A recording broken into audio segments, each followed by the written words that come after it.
বন্ধুরা, আমি ভূত দেখতে পেয়েছি এই গাছের এখানে দাঁড়িয়ে। এই দেখো, গাছের উপর ভূত বসে।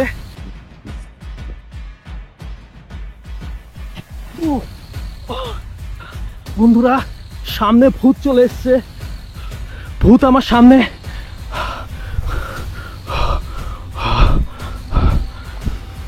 ভূত বাগানের দিকে যাচ্ছে হেঁটে হেঁটে। দেখতে পাচ্ছ কি অদ্ভুত সিচুয়েশন আমি ফেস করছি।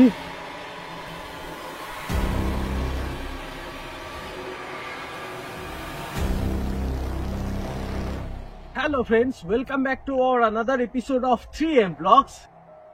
বন্ধুরা, আমি এখন ঢুকছি একটা হন্টেড জঙ্গলে, যেখানে মানুষরা আসতে ভয় পায়। তো আমি এসছি, এখন দেখতে যাচ্ছি ভেতরে কি আছে।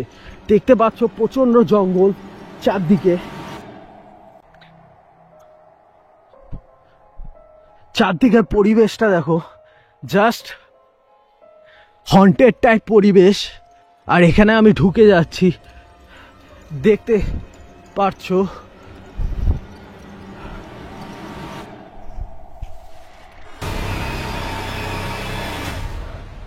আজকে আমরা আলোচনা করব মানুষের ভয়ের সম্পর্কে। মানুষ কিসে কিসে ভয় পায়। যেমন মানুষ ভয় পায় কবরস্থানে আসতে।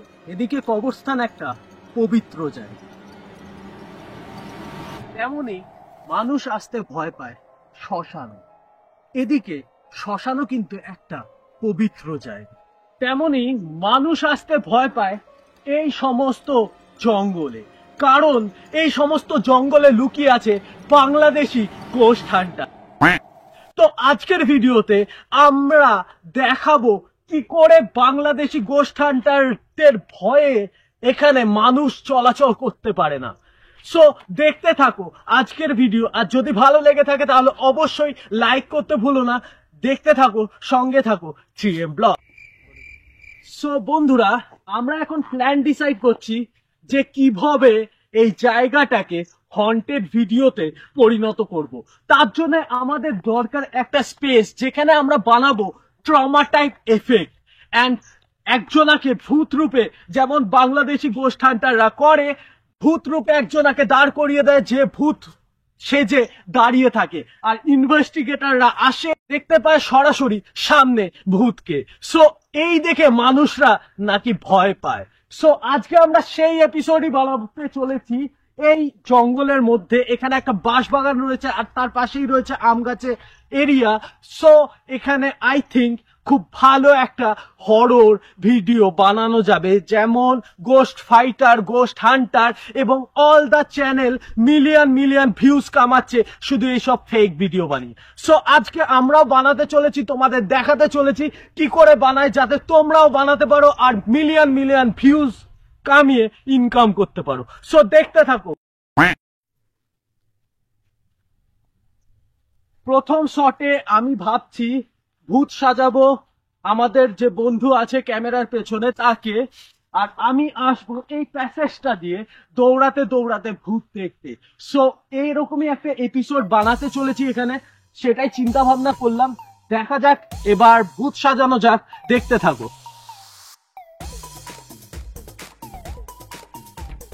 হেভি ভিউ আসবে কিন্তু।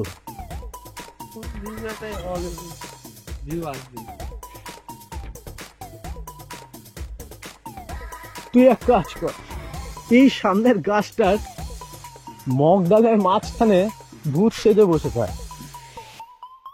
এইখানে সব থেকে বেটার পজিশন।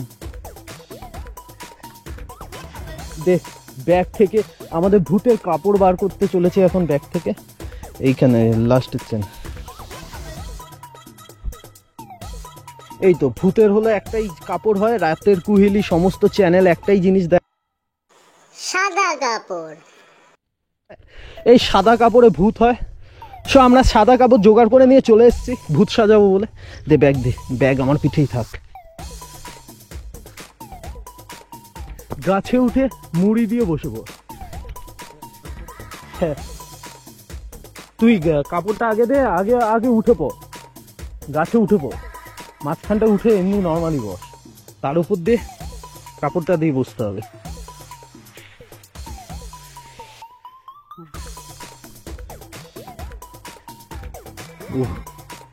গাছের উপর ভূত মহাজি উঠে গেছে। এবার আমরা কাপড় দেব ভূতকে। গাছের উপর ভূত, গেছো ভূত একবারে গাছের উপর বসে। এটা পুরো এই সাইডটা ঢেকে দে, যাতে এই সাইড দিয়ে পুরো ভিউ অ্যাঙ্গেলে মনে হয় যে তুই একটা ভূত বসে। থাম্বনেলটা শটটা নিই না, পেছনটা ঢাকিনি, পেছনটা ঢাক, এই সাইডটা ঢাক, মানে সাইডটা এই সাইডে ফেল, পুরো কাপড়টাকে এই সাইডে ফেল, আহা ঝোলাটাকে এই সাইডে ফেল। হ্যাঁ হ্যাঁ হ্যাঁ, দিয়ে ঢেকে পড়, পিঠটা ঢেকে নে, তাহলেই যাবে। এই তো ভূত এসছে গাছে, দেখতে পাচ্ছ বন্ধুরা? থাম্বনেল নিয়ে নেওয়া যায়। বন্ধুরা, আমি ভূত দেখতে পেয়েছি এই গাছের এখানে দাঁড়িয়ে। ওকে, আমি ক্যামেরাটা ঘোরালাম, এই দেখো গাছের উপর ভূত বসে। আমার লাইটটা পড়ে যাচ্ছিল, গাছের উপর একটা ভূত বসে রয়েছে, দেখতে পাচ্ছ ক্যামেরায়? পুরো সাদা মতো আয়তন, একটা মানুষের মতো আকার, পুরো দেখে মনে হচ্ছে একটা ভূত বসে রয়েছে।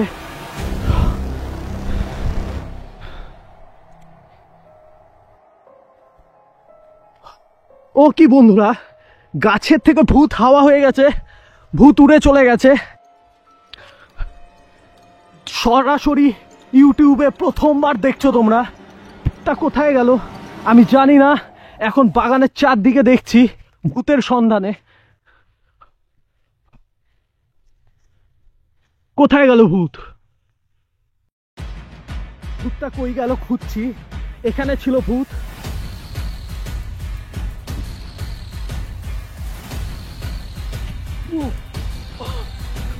বন্ধুরা, সামনে ভূত চলে এসছে, ভূত আমার সামনে।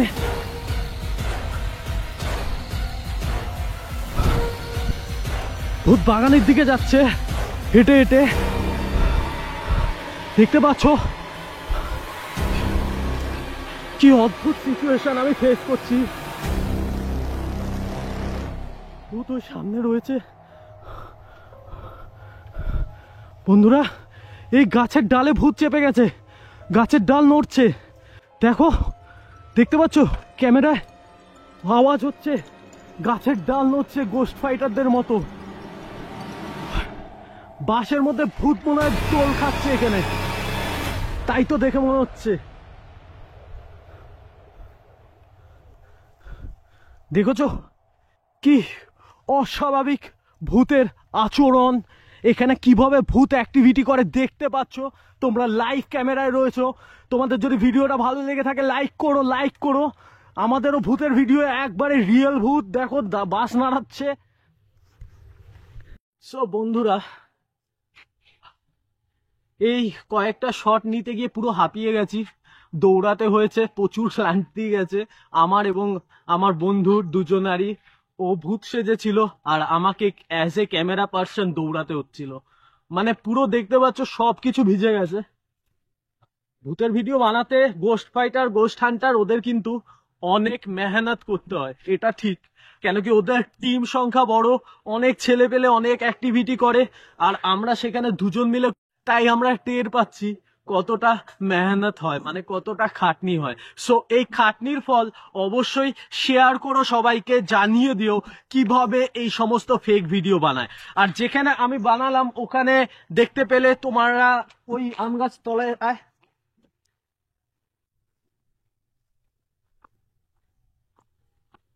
এই আম গাছের এখানে যে শটটা দেখতে পেলে, সেই শটটায় আমি জাস্ট ক্যামেরাকে একটুখানি লাইটকে টিল আপ করেছিলাম। সেই সময় ভূতকে আমি বলেছি ওখান থেকে সরে যেতে আমার বন্ধুকে, তার জন্য ও পালিয়ে চলে এসেছিল, আর তার মাধ্যমে ওখানে ভূত কিন্তু ভ্যানিশ হয়ে গেছিল।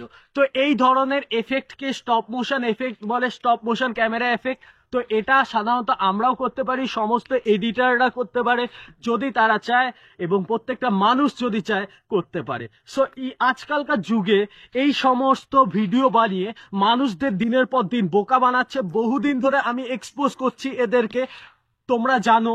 আর রিয়েল ভিডিও বানাতে গেলে প্রবলেম হলো, রিয়েল ভিডিও বানাতে গেলে লাইফ রিস্ক থাকে।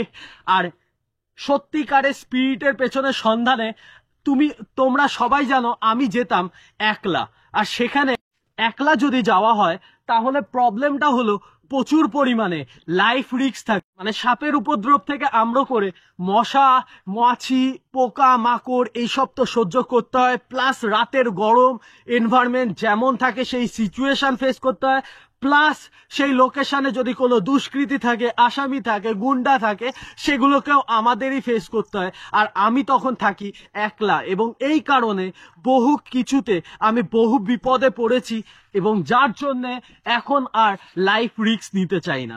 কিন্তু তোমাদের কাছে এক্সপোজ ভিডিও নিয়ে আসছি, দেখতে থাকো যদি ভালো লেগে থাকে। কারণ মানুষ আজকাল এইসবই দেখে, এইসব ভুলভাল ভিডিও।